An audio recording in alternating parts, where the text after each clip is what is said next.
साथियों, अपनी बीमारी से परेशान मरीज और मरीज के रिश्तेदारों को थोड़ी सी भी सहूलियत मिल जाती है तो बीमारी से लड़ने का उनका हौसला भी बढ़ जाता है। ये सहूलियत देना भी एक तरह से सेवा ही है। जब मरीज को आयुष्मान भारत योजना के तहत मुफ्त में इलाज मिलता है तो वो उसकी सेवा होती है। ये सेवा भाव ही है जिसकी वजह से हमारी सरकार ने कैंसर की लगभग 400 दवाओं की कीमतों को कम करने के लिए कदम उठाए। ये सेवा भाव ही है जिसकी वजह से गरीबों को जन औषधि केंद्रों से बहुत सस्ती, बहुत मामूली कीमत में दवाएं दी जा रही है। और मध्यम वर्ग के परिवार जिनके घर में कभी साल भर दवाइयां लेनी पड़ती हैं, ऐसे परिवारों को तो साल में 10, 12, 15 हजार रुपयों की बचत हो रही है। अस्पतालों में हर प्रकार की जरूरी सुविधाएं मिले, अपार्टमेंट सरल और सुविधाजनक हो, अपॉइंटमेंट में कोई कठिनाई ना हो, इस पर भी बहुत ध्यान दिया जा रहा है। मुझे संतोष है कि आज भारत में इन्फोसिस फाउंडेशन जैसे अनेक संस्थान सेवा परमो धर्मः के इसी सेवा भाव से गरीबों की मदद कर रहे हैं, उनका जीवन आसान बना रहे हैं। और जैसा अभी सुधा जी ने बड़े विस्तार से पत्रम पुष्पम की बात कही, और मैं समझता हूं सभी देशवासियों का ये कर्तव्य बनता है कि जीवन में जब भी जहां कोई न कोई पुष्प सेवा के भाव से समर्पित करने का अवसर मिले, हमने कभी भी इस अवसर को जाने नहीं देना चाहिए। साथियों, आजादी के इस अमृत काल में एक सशक्त हेल्थ केयर सिस्टम विकसित करने की दिशा में भारत तेजी से आगे बढ़ रहा है।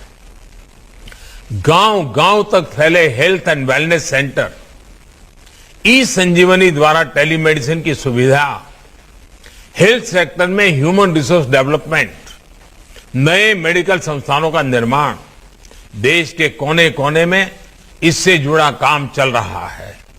ये संकल्प निश्चित रूप से बहुत बड़ा है, लेकिन अगर समाज और सरकार की पूरी ताकत लगेगी तो हम लक्ष्य को बहुत जल्द ही हासिल कर पाएंगे। आपको ध्यान होगा, कुछ समय पहले एक इनोवेटिव पहल हुई थी, सेल्फ फॉर सोसाइटी। इससे जुड़कर हजारों संस्थान और लाखों लोग समाज के हित में अपना योगदान दे रहे हैं। भविष्य में हमें अपने प्रयासों को और संगठित तरीके से आगे बढ़ाना है, ज्यादा से ज्यादा लोगों को जोड़ना है, जागरूकता बढ़ानी है। आजादी के अमृत काल में एक हेल्दी और वेल्दी फ्यूचर के लिए हम सभी को मिलकर काम करते रहना होगा, और ये सबके प्रयास से ही होगा, समाज की सामूहिक शक्ति से ही होगा। मैं एक बार फिर सुधा जी, इन्फोसिस फाउंडेशन का आभार व्यक्त करते हुए मैं आज जब हरियाणा की धरती के लोगों से बात कर रहा हूं तो मैं जरूर कुछ और भी बात बताना चाहता हूं। मेरा सौभाग्य रहा है, मुझे हरियाणा से बहुत कुछ सीखने को मिला है। जीवन का एक लंबा कालखंड मुझे हरियाणा में काम करने का मौका मिला है। मैंने वहां बहुत सरकारों को निकट से देखा है। अनेक दशकों के बाद हरियाणा को मनोहर लाल जी खट्टर के नेतृत्व में शुद्ध रूप से ईमानदारी से काम करने वाली सरकार मिली है। एक ऐसी सरकार मिली है जो दिन रात हरियाणा के उज्जवल भविष्य के लिए सोचती है। मैं जानता हूं